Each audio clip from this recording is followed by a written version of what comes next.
you just tell me 2 more minutes? Okay.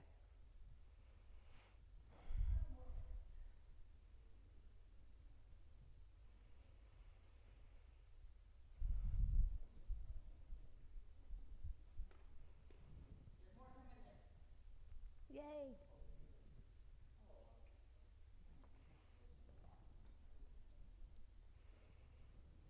I'd be good with standing room only.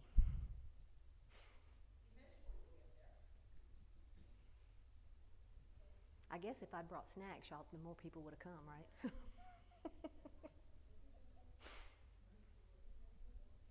Good morning.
Good morning. How we doing? All right, well, my name is Angela Sterrett. I am a dietitian and diabetes educator at AdventHealth, Daytona, and Palm Coast. Myself and my nurse and my other dietitian, we cover both of these hospitals. We also have a group of people that y'all will be seeing at different times that will be coming to speak that cover the other Advent hospitals in this area. But just a little bit about who I am, how long I've been here, and why am I a diabetes educator. And I've been at Advent since this month will be my 10th year. I moved here in 2013, but I've been a dietitian now for over 30 years. The first 8 or 9 years of my career, I spent doing what most dietitians do. I worked upstairs in a hospital. I saw patients at their bedside until the year 2000 when I got pregnant with my son and I got diagnosed with gestational diabetes, which shouldn't have been a huge surprise because I was older. I was 36 when I had my son, and everybody on my dad's side, my dad, both his parents, all his brothers and sisters, they all had diabetes. But you know, when you're pregnant, you think you ought to be able to eat for two, and babies don't come out eating that much, so I don't know why I thought that. And so I didn't do a very good job of managing my meal plan. And 23 years ago, blood glucose meters weren't as good as they are now. And when you're pregnant, they expect you to check your blood sugars 4 times a day. Yeah, that didn't happen either. And as a result of the fact that I did not manage my gestational diabetes, when my son was born, he weighed 11 pounds and 4 ounces. And he came complete with a 16.5-inch circumference head. So needless to say, we had to have a C-section because nothing he had was going to fit out of nothing I had, at least not naturally. But it got me to learning about my family history, finding out that both of my grandparents had type 2 diabetes. And I found this to be very unusual because my father's parents were born in the 1800s. They both died in the 1940s. So how many people in rural Alabama do you think went to the doctor in the 1930s to know they had diabetes? My father was the 11th of their 12 children, and he was born in 1924. So I don't remember most of his siblings, but the 5 I do remember, which included him, all 5 had diabetes. I've been told by older cousins that their father, number 6, had diabetes. Of their 3 children, 2 of them have diabetes, and most of their children have diabetes. So yeah, it's not looking so good for me, is it? But probably about 10 or 15 years ago, my older brother, who will turn 74 this year, called me, and he said, well, I've been having all the symptoms of diabetes now for a year. Symptoms of diabetes for a year. And I finally decided to go have my labs drawn, and yes, they have told me I have diabetes. What do I do? I'm like, well, I don't know, Mike. How was your blood sugar? He said, well, my A1C was 11.7. Normal is in the fives. So I was like, okay, well, this is just my opinion, but if I were you, I would at least start on insulin, knock your numbers down, and then transition over to pills. And he was like, really? So we talked about the insulin, we talked about the pills, and why do I always take that opportunity to throw my older brother under the bus? He's retired now, but his entire career was spent as an emergency room physician. So, you know, we can be some really smart people and still become Cleopatra, queen of denial, when it comes to our own health. And so I tell people this because the reason that I actually became a diabetes educator is because I'm trying to remind myself on a daily basis that I'm at very high risk, and that the things that I ask of people are things that I would not ask of you that I couldn't do myself. Okay? And so most people either look forward to seeing the dietitian for their diabetes education because they want me to tell them what to eat or what not to eat. Well, you know, that's kind of a loaded question, isn't it? Or they're dreading seeing the dietitian because they think that we're going to tell them that everything in their kitchen is bad. They got to go home and throw away all their groceries and go and buy all this expensive organic stuff. No. We have to meet people where they are and help them understand what better choices they have, and that, you know, the occasional sweet item is not going to do you completely in, okay? Because sugar is not what gives people diabetes. If eating sugar is what gave people diabetes, everybody on the planet would have diabetes because everybody eats sugar at some point, right? So we have to quit thinking about food as punishment, okay? We talk about food as nourishment. And that's kind of where I wanted this talk to go. Not about punishing you for wanting to eat a cookie, but helping you understand that if you do want to eat a cookie, this is how it fits in a balanced meal, okay? And so I love this little cartoon that I found. Yep, got to eat a skinny person, right? And so healthy eating itself is not just about strictly limiting everything out of your meal plan. I really hate to call anything a diet, because what is a diet? It's die with a T on it, right? Nobody wants to be on a diet because diet is punishment. We talk about, you know, our healthy eating behaviors. And sometimes we make better choices than other days, but that doesn't make it a bad choice. It just makes it our choice. But a lot of times when we think something is a bad food, I can't have that. What happens when you tell a 3-year-old they can't have something? That's kind of how we get, right? We're like, or somebody says, oh, you can't eat that because, really? Watch me, right? We get defensive.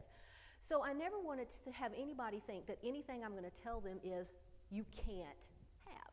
Okay, you want to eat this? Let's see how this is going to work. Okay, how can we fit it in a meal plan? But we do know that there's a lot of information out on the internet, right? Good, bad, and ugly.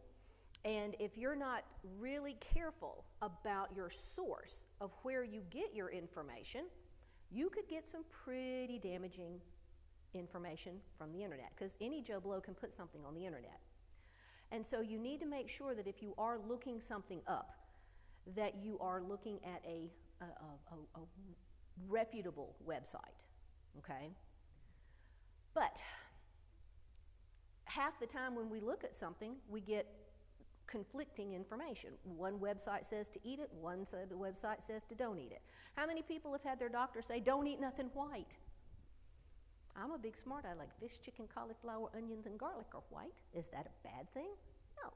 So we can't just overgeneralize on the different foods, okay? But sometimes it's just making small, manageable, simple changes that we can take our eating habits into the right direction. You don't have to go just completely in an opposite direction. Sometimes you can just make small, gradual steps. But we do know that the food we eat can have a lot of impact, not only on our physical health, but our emotional and our mental health, okay? Because think about it, if you've ever had a couple of weeks where you just ate really, did you really feel very good? Probably not, okay? When you started eating a little bit more healthfully, not only physically did you feel better, but a lot of times mentally we feel better. Because the foods we eat, they nourish not only our body, but they nourish our mind. Why? Because we are getting vitamins and minerals that help our bodies and our brains work better. A lot of people, well, I take a multivitamin for that. Well, no, multivitamins don't give you the ability to eat at McDonald's 3 times a day. That's not how that works. You get more out of the food you eat than just the vitamins and minerals. You get flavonoids and phytochemicals that make that vitamin work better.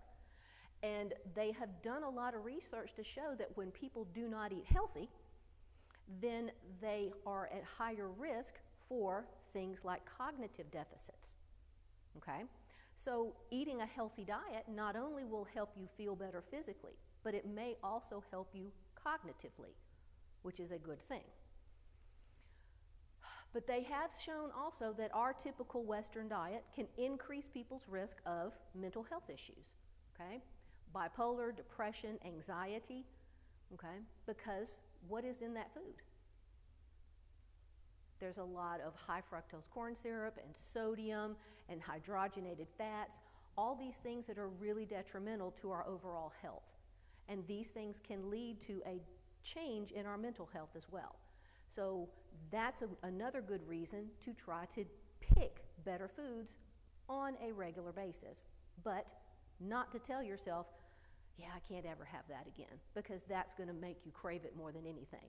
That's why I tell the people in my diabetes class, I am not the food police, because I don't buy the groceries, I don't cook the meals. I really am not there to tell them what they can't eat, because people have the right to make decisions, and if I tell people they can't have a donut, I know where they're going when they leave class.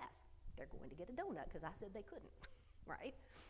I tell people we talk about healthy eating in an overall broad sense, making better choices. But it's not just about the choices. Sometimes it is also about the portions, okay?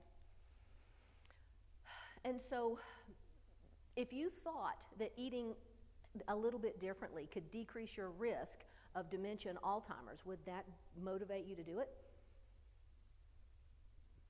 I think it would motivate me, because that is something that, you know, if you've seen anybody that has had these problems, then you know how difficult that is, not only for them, but for their family members, okay? So eating healthy can also prevent cognitive issues like Alzheimer's and dementia, okay? And there have been shown that specific foods are going to have beneficial effects on our mood, okay? And so they can have effects on our thought processes, our overall health, but it doesn't have to be an all or nothing proposition, right? We don't have to think that everything that we perceive as being unhealthy is off limits completely, okay? So we try not to make any one specific food or any one specific group of food off limits, because then that is the only thing that you crave. That's the only thing that you want, right? So we try to think about looking at how much I'm eating of it and how often that I'm doing it. So frequency and portion control will also play a huge role in making small, significant changes to your overall eating, okay?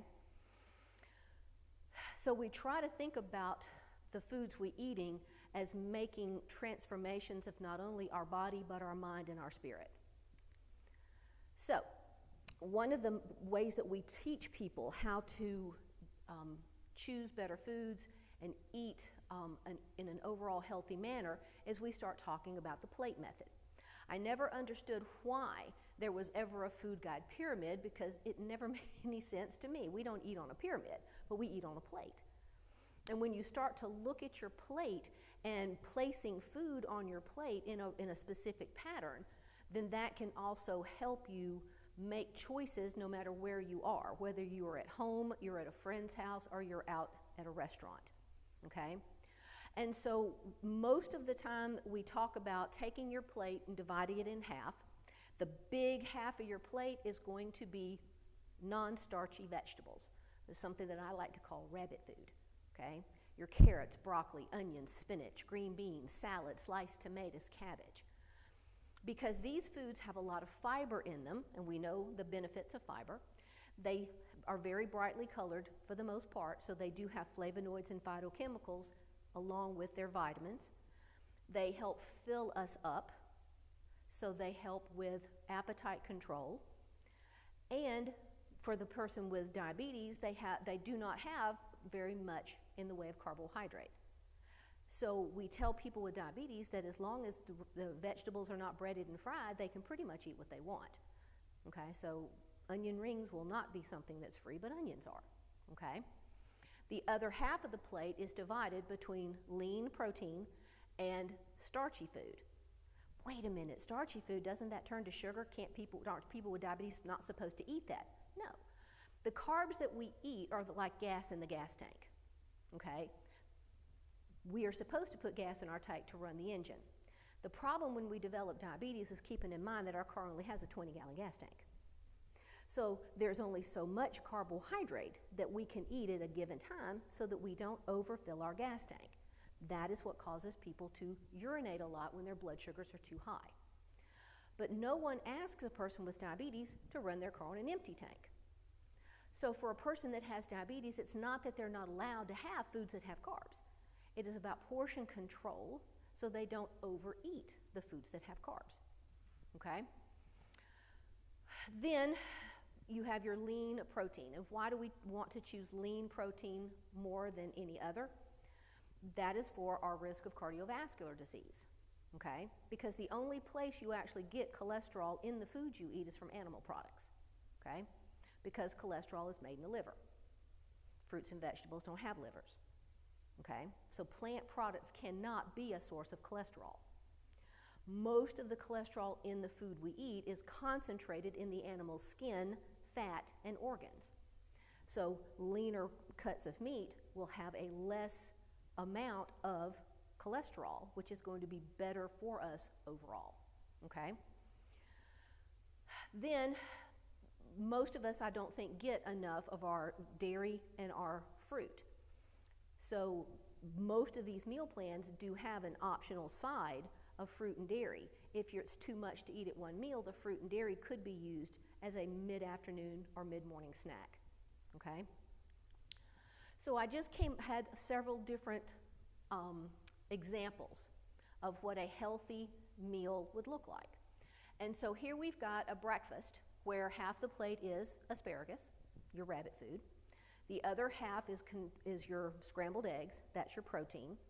And then you've got some little new potatoes, that is the carbohydrate, okay? The plate is balanced, it's nice and colorful, okay? And so that would be an example of a balanced, healthy meal for breakfast. Here we have one that's got an English muffin. So the English muffin itself is the carbohydrate. They've got some sliced cucumbers for the non-starchy vegetable. They've got cottage cheese as the protein, okay? And then they have an extra vegetable of low-sodium tomato soup and then a serving of fruit, okay? So that is also a very balanced breakfast. It has all the components of the things that we need in good portions so that we don't eat more than our body can utilize. Here we have another one where you've got yogurt and carrots. I don't know, I've never eaten carrots for breakfast, but I guess it could work. Some whole grain toast, okay? So there's another example of a healthy breakfast. So now we're moving on to lunch. We have a real simple lunch because, you know, skipping meals is not really very healthy for someone who has diabetes because the body knows it needs to go by the gas tank get the gas station every so often. You don't go by the gas station, then the body's going to have to take care of itself. And a lot of times when people skip meals, number one, it doesn't help their blood sugar control. But when you skip a meal, many times by the time you do eat your next meal, you're so hungry you could eat your shoes. It's very hard to make a good choice, and it's hard to watch portions, okay? So having some of these tucked away as an idea of a simple thing to eat. Cheese and crackers, okay? Not a whole block of cheese and a whole sleeve of crackers, but portions. You've got a little salad, you've got some fruit, so you've got a nice balanced meal, and that would take you no time to fix, and it would be a nice light meal for a lunch. But it could also be a dinner, okay? Here we've got tuna salad, so you've got your fish, okay? And fatty fishes are good for our heart. You know, the Heart Association recommends that we have a serving of fatty fish at least twice a week. So salmon or tuna would work. This would be a tuna salad. You've got some carbohydrate in the Melba toast. You've got the salad itself for the vegetable. And then you've got your dairy and your fruit. Here we've got a shrimp salad. How many people thought shrimp was off limits if you have a high cholesterol? Well, it used to be. Shrimp and eggs were off limits with a low cholesterol diet, but the Heart Association has kind of changed up a lot of their recommendations, and eggs and shrimp are no longer on the do not eat list. But I do believe it probably would be if it was, you know, deep fat fried shrimp that we're dipping in tartar sauce. That would probably be a whole nother conversation. But here we've got our shrimp as our protein. You've got some garbanzo beans or chickpeas as the carbohydrate, and it's a good carbohydrate. Why? Because it also has fiber and it has protein. I tell people with diabetes, it's not the carbs that are the problem. It's when you don't eat carbs that are healthy choices. So I tell people if you're going to eat a carb, it needs to pay you rent. If the carb pays you no rent, it's kind of a freeloader, and it's probably not your best choice on a day-to-day basis. So then we've got, again, salad greens. So that would be your non-starchy vegetable, something to fill the plate and fill your stomach. And then you've got your fruit and your yogurt. Who in the world would have put rice on a plate for somebody that has diabetes? Rice itself isn't the problem, okay? It's the portions that is the bigger problem. So no food is a bad food. No food is off limits, especially when you have diabetes. It's more about portions. So yes, rice can be part of the meal plan, but that is a small serving of rice. The greater majority of plate is going to be taken up with the protein and the vegetables, okay? So again, rice, pasta, things that we love, they are not off limits, okay? The bigger issue is that if the only way you can eat rice is in a ginormous bowl, then that may be a bigger problem. You might need to think about, maybe I don't need to eat rice that often because I don't have the ability to control my portions very well. Here we've even got a steak dinner. So we've got a small piece of lean steak, and you know, I don't know about y'all, but even now when my husband and I go out to eat, you know, we don't ever eat a whole steak, right? We typically split one steak. So that makes it a lot easier to do something like this instead of, you know, taking a steak that hangs off both sides of your plate. That's a little too much, okay? So again, we have some brown rice, but it could be quinoa, it could be just about anything, it could be even some sweet potato. We've got our vegetable, and then we've got our fruit and our dairy, okay? Here's a simple chicken dinner. It's got corn on it. Whew. But it's not, you know, 2 big ears of corn. It's a serving of corn with your chicken, your vegetables, and then your fruit and your dairy. So when we look at trying to make better choices, okay, and have success in eating healthy, what are some of the things that we can do, okay? So you want to set yourself up for success by thinking of changes not in overall sweeping changes, that I've got to go and throw away all my food and then go and buy all new food. No. Use what you have, try to incorporate it into a more balanced meal, and then when you buy replacement food, then you make a different choice. Consider cooking more at home than eating out. And you know, I don't like to cook all that much. But when I do cook, I do try to cook with the intention of eating on something at least more than once. It takes me no more time to cook 6 chicken breasts than it does 3. So we can eat 3 tonight, and then a couple of nights later, we can eat the other 3, rather than me having to cook something every single night. That second set of chicken can be sliced up and put into fajitas. It can be chopped up and made chicken salad. It can be, a lot of things can be done with it, okay? So don't think you have to reinvent the wheel all the time. If you cook ahead some, then you can reinvent them in other ways to make eating at home a lot easier. Probably one of the biggest things that we deal with when we go out to eat, not only is the fact that the portions are way out of whack. I mean, do they even serve us a meal on a plate anymore, or do we typically get served on grandma's turkey platter, right? It's a huge meal. And most of us grew up in thrifty households, right? And we were expected to clean our plate. And how us getting fat helped the starving children in China, I never figured that out yet. But when you look at that plate and it's got way more food than you should be eating at any one given time, you know, go ahead and get the to-go box and put part of it in there. If you're not going to share it with your dining partner, then take half of it home. Then you have a twofer. You have 2 meals for the price of 1. But the other thing that Shannon and I were talking about earlier when it comes to eating at restaurants is if you actually look up the nutrition information in any of the chain restaurants that we like to eat at, you will be absolutely gobsmacked at how much sodium is in that food, okay? I throw Olive Garden under the bus all the time because they just have so much salt in their food. But Olive Garden's has an appetizer on their menu called the Shrimp Frito Misto. Not only does it have 101 grams of carb, which is ridiculous, but it has 5,000 milligrams of sodium. Exactly, in an appetizer. You know, every one of their breadsticks has 450 milligrams of sodium. Okay, so it's looking at this stuff. Do you know a regular old Chick-fil-A sandwich has 1,350 milligrams of sodium? It's crazy how much the restaurant food has. So paying attention to that, not just for people that have diabetes, but also for people who have heart disease and hypertension, kidney disease. The salt in that food it's going to be problematic if you don't pay attention.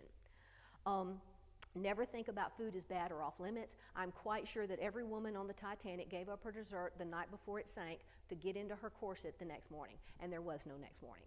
So, you know, don't think about it you can't ever have, okay? Be really cautious about reading food labels, okay?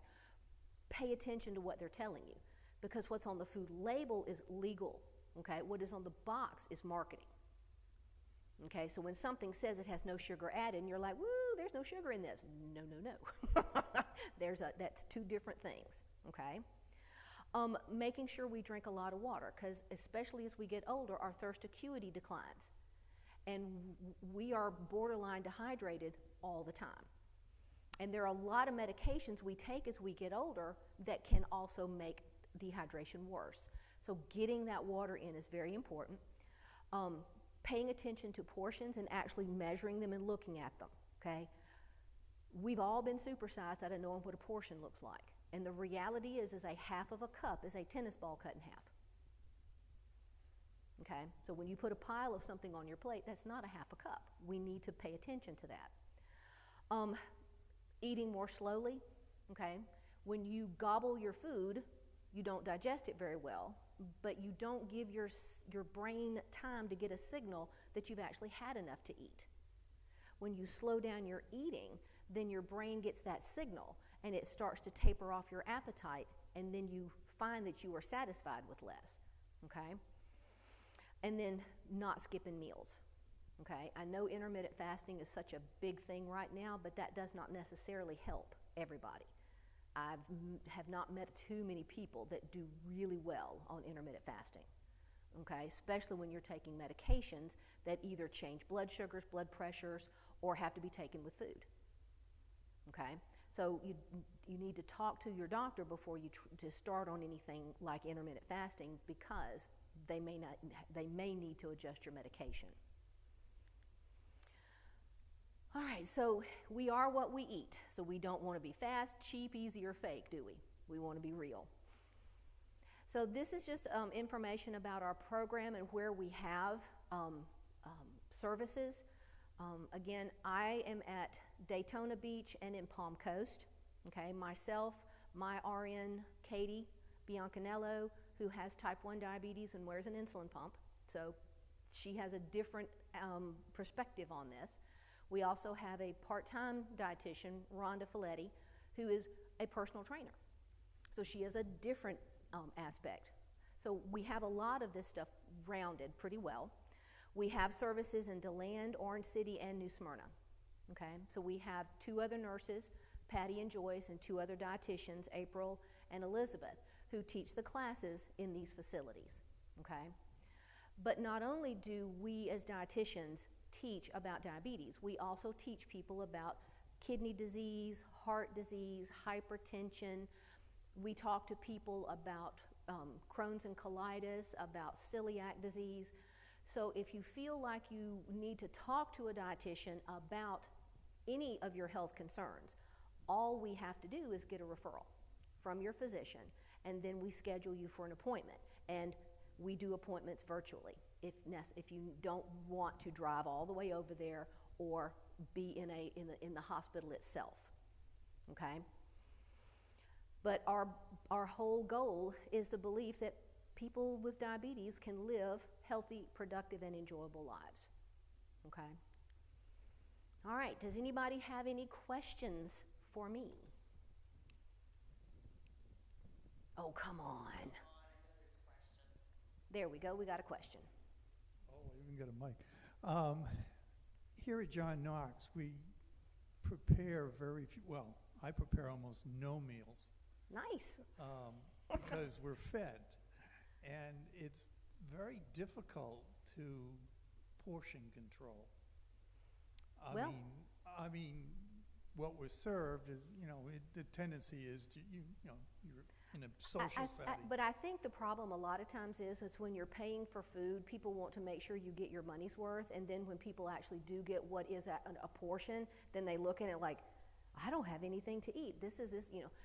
So it's sometimes you have to maybe even talk to the people who are in charge. I know Shannon and I were talking earlier about looking at the recipes, putting the information on the menus, having it available in your portal so that you can look and see for each of the meals that are served here on this campus what's in it, so you can make better choices. One of the tricks that I do when I go into a restaurant, I ask for a takeaway right away. Mm-hmm.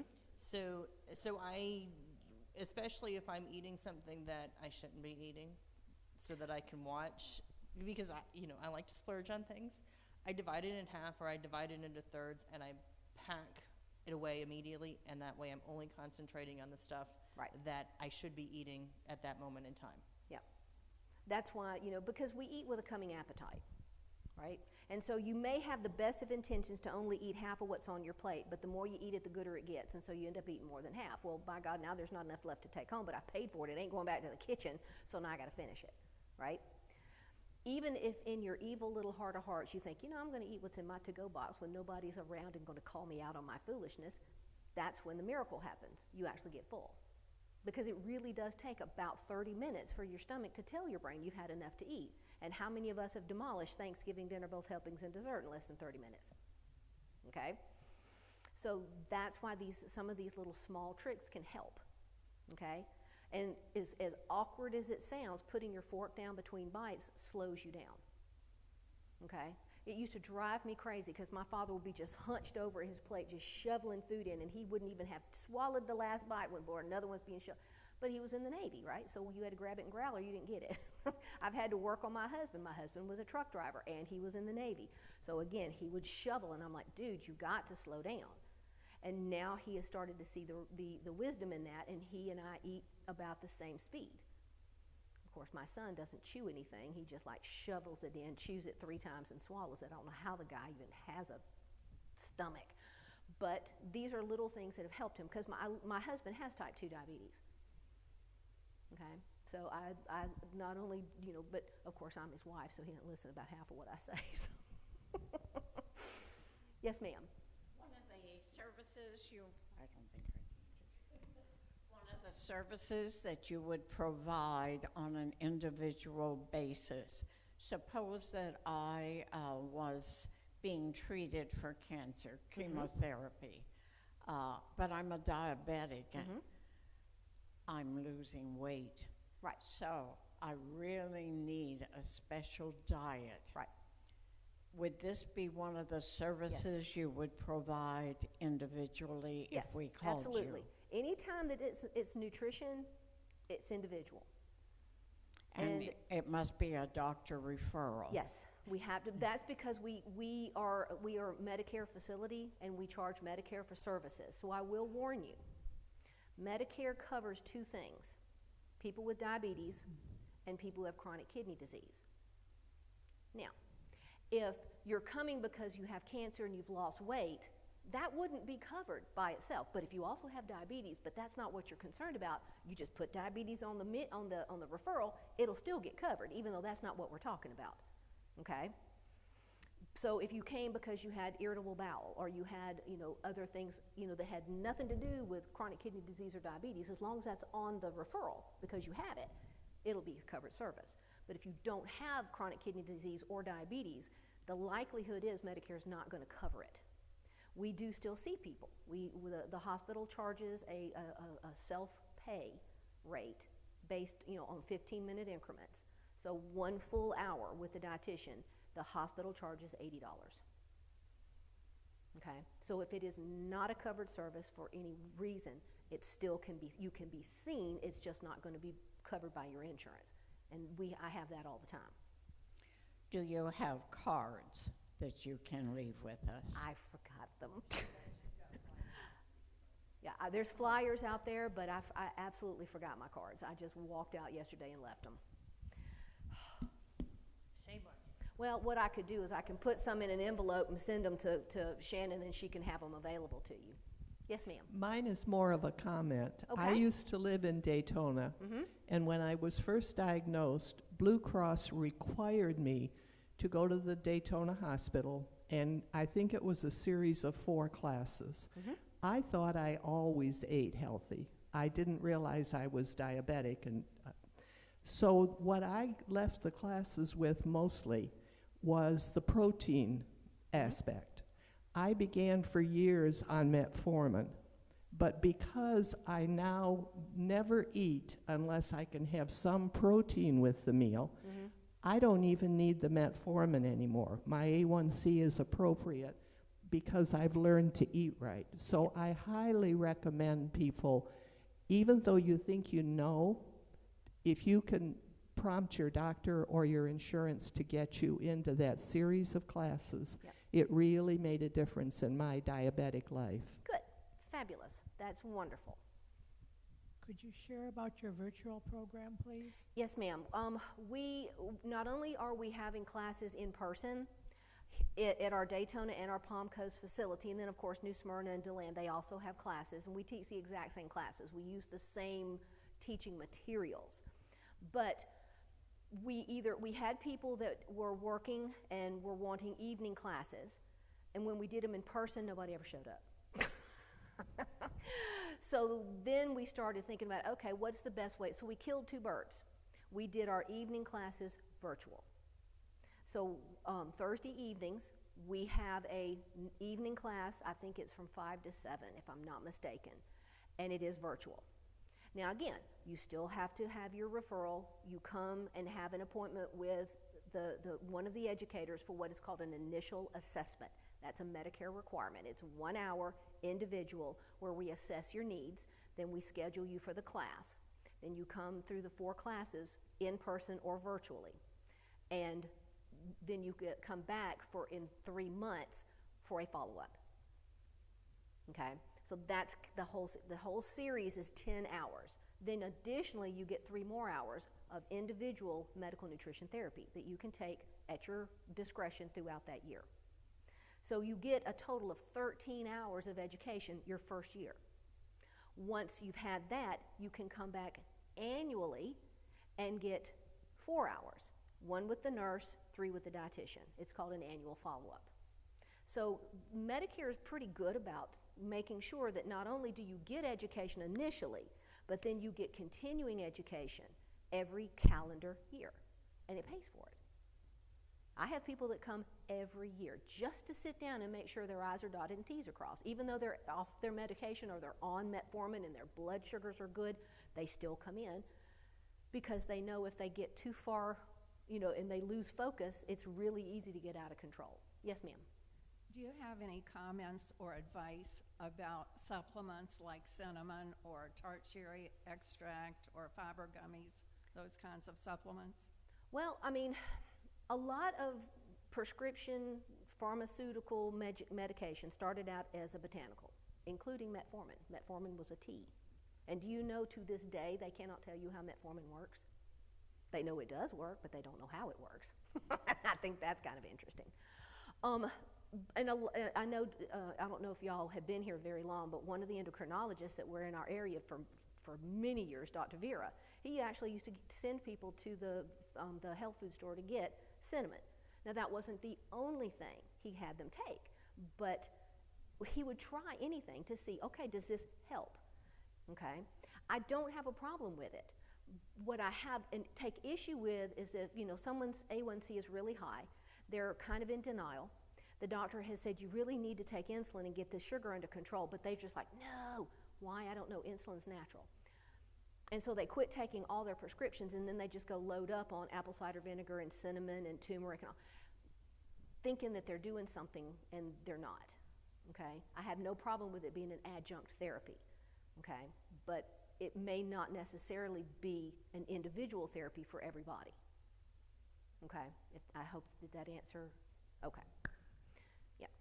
They're old wives' tales, and there's home remedies for reasons, because they worked for people for years when we didn't have medication.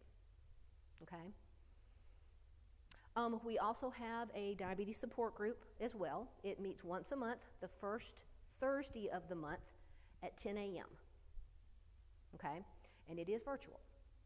We transitioned it into virtual mid-2020, and since everybody obviously in the diabetes support group is diabetic, and many of them have other comorbid conditions, then they just elected to keep it virtual rather than even now they just don't want to do it in person anymore. So we do have that. It is free. All you have to do is let us know you want to come. Katie sends out the invitation a day or two in advance. It's like a Teams meeting. So when she sends you the invite, it has the place where you click on. Usually she also sends you the PowerPoint and the handouts. And then we just all meet and talk and go over, because we usually do a presentation on something every month, whether it's eye care, foot care, heart disease, kidney disease, all of that stuff. We usually do a presentation each month on something different. Do I understand that since it is virtual, we could hear it, John Knox, see that on Zoom or? Yeah, yeah. As long if we sent the to Shannon, and y'all came in here on that morning, yeah, she could put it up on there. Thank you. Yeah, that would work. I'd like to also mention Mm-hmm. there is a free app out there called Calorie King. Mm-hmm. Since you mentioned Olive Garden, if I'm going to Olive Garden, I can pull up whatever I intend to have from their menu on Calorie King. Yep. And find out exactly what you're saying. Yep. That I really don't want to eat. Yeah. But again, any place that's a chain restaurant will be on the internet.